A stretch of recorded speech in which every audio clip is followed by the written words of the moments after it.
Testemunho do profeta Joseph Smith.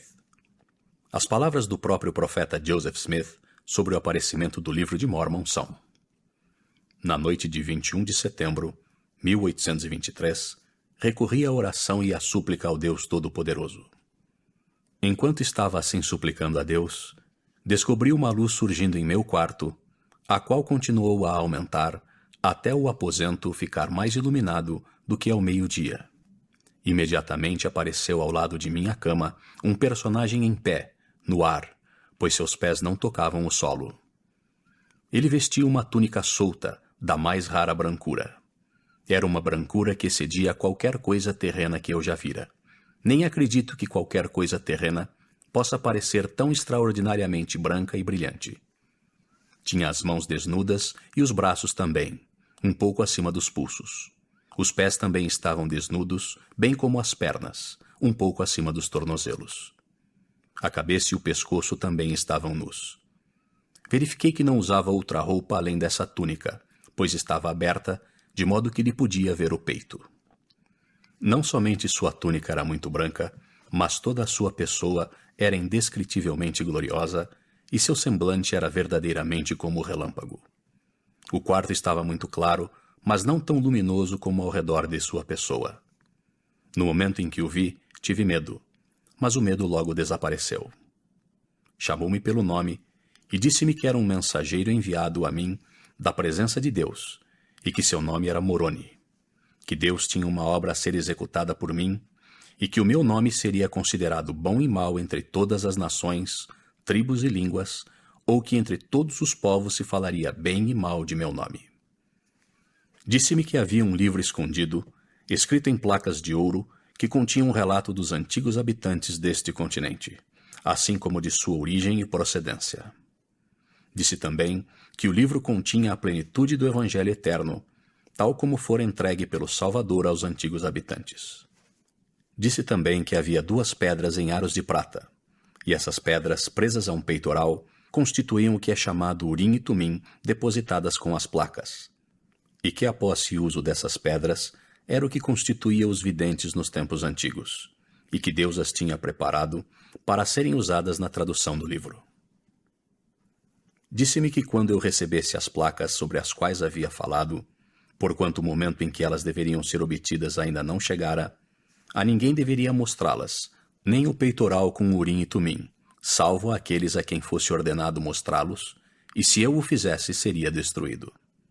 Enquanto falava comigo a respeito das placas, minha mente abriu-se de tal modo que visualizei o lugar em que estavam depositadas, e isto tão clara e nitidamente que reconheci o local quando o visitei. Após esta comunicação, vi a luz do quarto começar a concentrar-se imediatamente ao redor do personagem que estivera falando comigo, e assim continuou até o quarto voltar à escuridão, exceto ao redor dele, e imediatamente vi como se fora um conduto que levava até o céu, pelo qual ele ascendeu até desaparecer completamente. O quarto voltou então ao estado em que estava antes de essa luz celestial aparecer. Fiquei meditando sobre a singularidade da cena, grandemente maravilhado com o que me dissera o extraordinário mensageiro, quando, em meio à minha meditação, descobri subitamente que meu quarto começava novamente a ser iluminado e imediatamente vi o mesmo mensageiro celestial outra vez ao lado de minha cama. Relatou-me novamente, sem a mínima alteração, as mesmas coisas que me dissera na primeira visita. A seguir me informou de grandes julgamentos que recairiam sobre a terra, com grandes desolações causadas pela fome, espada e peste, e que esses dolorosos julgamentos recairiam sobre a terra nesta geração. Tendo-me comunicado estas coisas, novamente ascendeu, como fizera antes. Tão profundas eram, então, as impressões causadas em minha mente, que perdi o sono por completo, atônito com o que havia visto e ouvido. Mas qual não foi minha surpresa, quando vi novamente o mesmo mensageiro ao lado de minha cama e ouvi-o repetir as mesmas coisas que me dissera antes. E também advertiu-me, informando-me que Satanás procuraria tentar-me, em consequência da pobreza da família de meu pai, a obter as placas com o fim de enriquecer-me. Proibiu-me isto, dizendo que eu não deveria ter qualquer outro objetivo em vista ao receber as placas, a não ser o de glorificar a Deus, e que eu não deveria ser influenciado por qualquer outro motivo, senão o de edificar o seu reino, caso contrário não as poderia obter. Após esta terceira visita, ele ascendeu ao céu, como antes, e outra vez fiquei meditando sobre a estranheza do que acabara de acontecer. Quase imediatamente após o mensageiro celestial ter ascendido pela terceira vez, o galo cantou e vi que o dia se aproximava, de modo que as entrevistas deviam ter durado toda aquela noite. Pouco depois me levantei e, como de costume, fui cuidar dos afazeres do dia, mas ao tentar trabalhar como normalmente fazia, senti-me tão exausto que não consegui. Meu pai, que trabalhava perto de mim, percebeu que eu não estava bem e disse-me que fosse para casa. Saí com essa intenção, mas ao tentar atravessar a cerca do campo onde estávamos, faltaram-me as forças por completo e caí inerte ao solo, ficando completamente inconsciente durante algum tempo. A primeira coisa de que me lembro é uma voz chamando-me pelo nome. Olhei para cima e vi o mesmo mensageiro acima de minha cabeça, cercado de luz como antes. Repetiu-me tudo o que havia relatado na noite anterior e ordenou-me que fosse contar a meu pai a visão e os mandamentos que havia recebido. Obedeci, voltando para onde estava meu pai, no campo, e relatei-lhe todo o ocorrido.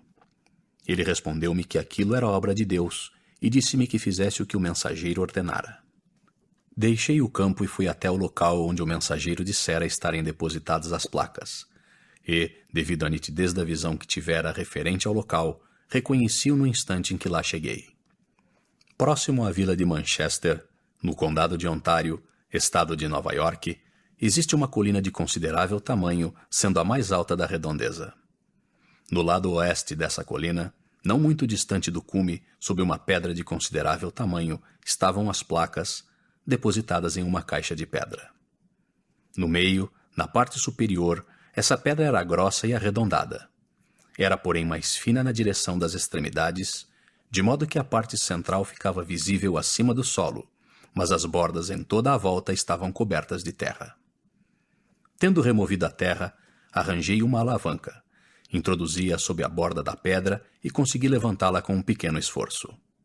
Olhei e lá realmente vi as placas, o urim e tumim e o peitoral, como afirmara o mensageiro. A caixa na qual se encontravam era formada de pedras unidas por uma espécie de cimento.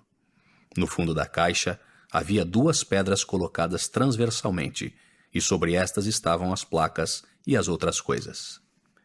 Fiz uma tentativa de retirá-las, mas fui proibido pelo mensageiro, que outra vez me informou ainda não haver chegado o momento de retirá-las, dizendo que esse momento não chegaria a não ser 4 anos após aquela data. Disse-me que eu deveria voltar àquele local precisamente 1 ano mais tarde, e que lá ele se encontraria comigo, devendo eu continuar a assim proceder até que chegasse o tempo de receber as placas. De acordo com o que me for ordenado, voltei lá ao fim de cada ano, e todas as vezes encontrei o mesmo mensageiro. Em cada uma das entrevistas, recebi dele instruções e conhecimento com respeito ao que o Senhor ia fazer e à maneira pela qual o seu reino deveria ser conduzido nos últimos dias. Finalmente chegou a época de receber as placas, o urim e tumim e o peitoral.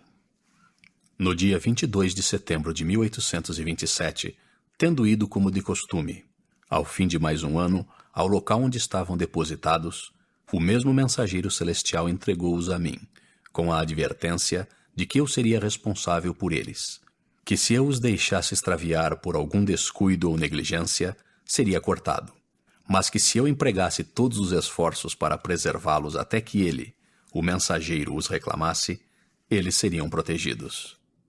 Logo verifiquei a razão de tão severas recomendações para que os guardasse em segurança e porque o mensageiro dissera que quando eu tivesse realizado o que me for ordenado, ele viria buscá-los. Pois tão logo se soube que estava em meu poder, foram empregados os mais tenazes esforços para tirá-los de mim. Todos os estratagemas possíveis foram usados com esse propósito. A perseguição tornou-se mais amarga e severa que antes, e multidões mantinham-se continuamente alertas para tirá-los de mim, se possível. Mas pela sabedoria de Deus, eles continuaram seguros em minhas mãos até que cumpri, por meio deles, o que me fora requerido. Quando o mensageiro os reclamou, de acordo com o combinado, entreguei-os a ele, que os tem sob sua guarda até esta data, 2 de maio de 1838.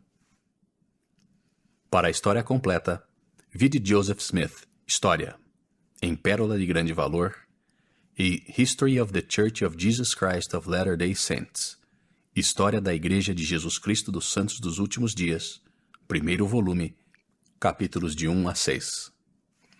O registro antigo, assim saído da terra como a voz de um povo falando do pó, e traduzido para a linguagem moderna pelo dom e poder de Deus, conforme atestado por afirmação divina, foi publicado pela primeira vez, em inglês, em 1830, como The Book of Mormon.